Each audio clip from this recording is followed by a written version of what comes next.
मागील काही महिन्यांपासून ऑनलाईन औषधाची विक्री जी आहे ती मोठ्या प्रमाणावर वाढलेली आणि याचा फटका जो आहे तो मेडिकल व्यावसायिकांना बसलेला आहे आणि त्याच पार्श्वभूमीवर आज देशभरामधले जे आहे ते मेडिकल बंद ठेवण्याचं आवाहन जे आहे ते संघटनेच्या वतीनं करण्यात आलेलं आहे। दुसरीकडे अमरावती जिल्ह्यातही मोठ्या प्रमाणावर मेडिकल बंद आज आहे आणि दुसरीकडे जर आपण पाहता या ठिकाणी मोर्चा जो आहे तो जिल्हाधिकारी कार्यालयावर मेडिकल असोसिएशनच्या वतीनं काढण्यात आलेला आहे। आपण बघू शकतो अमरावती जिल्ह्यातले संपूर्ण हे मेडिकल व्यावसायिकांनी त्यांनी या ठिकाणी मोर्चा काढलेला आहे। आपण मेडिकल असोसिएशनचे काही लोक त्यांच्याशी बोलणार आहोत।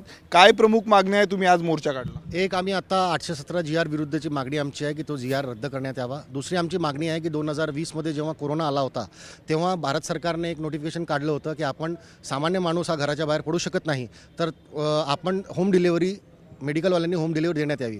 त्या GRचा फायदा घेऊन आज ब्लिंकिट, झोमॅटो, स्विगीसारख्या कंपन्या सर्रास प्रिस्क्रिप्शनशिवाय औषधांची होम डिलिव्हरी करत आहेत। 817 GR आणि 220 हे दोन्ही रद्द व्हावे ही आमची प्रमुख मागणी आहे। अन्यथा आमचं हा आंदोलन पुढील भविष्यात अजून तीव्र करण्यात येईल असं आम्ही शासनाला कळवू इच्छितो। आज बंद आहेत, मोठा फटका रुग्णांना बसतोय, काय भूमिका असणार आहे तोडगा निघाला नाही तर?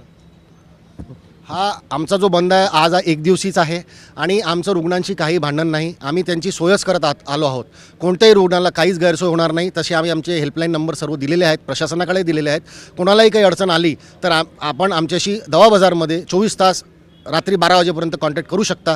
तहसीलमध्ये कुठं कोणाला अडचण आली तर तिथले नंबर्सही आहेत, त्या तालुका अध्यक्षाला आपण कॉन्टॅक्ट करू शकता। रुग्णांना आम्हाला गैरसोय करायची नाही, कारण रुग्णांची सेवा देणं हेच आमचं परम कर्तव्य आहे। आगामी काळात जर तोडगा निघाला तर मोठ्या संपावर जाण्याची तयारी आहेत का? काय 100% आहे आणि आम्ही जाऊ, कारण आता आमचा उपजीविकेचा प्रश्न आहे। गव्हर्नमेंट आमच्याकडे लक्ष देत नाही तर नक्कीच आमची all India organisation of chemist and druggist association जे आम्हाला आदेश देईल त्याचं आम्ही तंतोतंत पालन करू। नक्कीच जर तोडगा निघाला आणि किंवा सरकारनं दखल घेतली नाही मागण्यांची तर आगामी काळामध्ये मोठ्या दिवसांसाठी जे आहे ते संपावर जाऊ असा इशारा जो आहे तो मेडिकल असोसिएशनच्या वतीनं देण्यात आलेला आहे। कॅमेरामन अनिकेत दहातोंडेसह मी स्वप्नील उमाप, TV9 मराठी, अमरावती।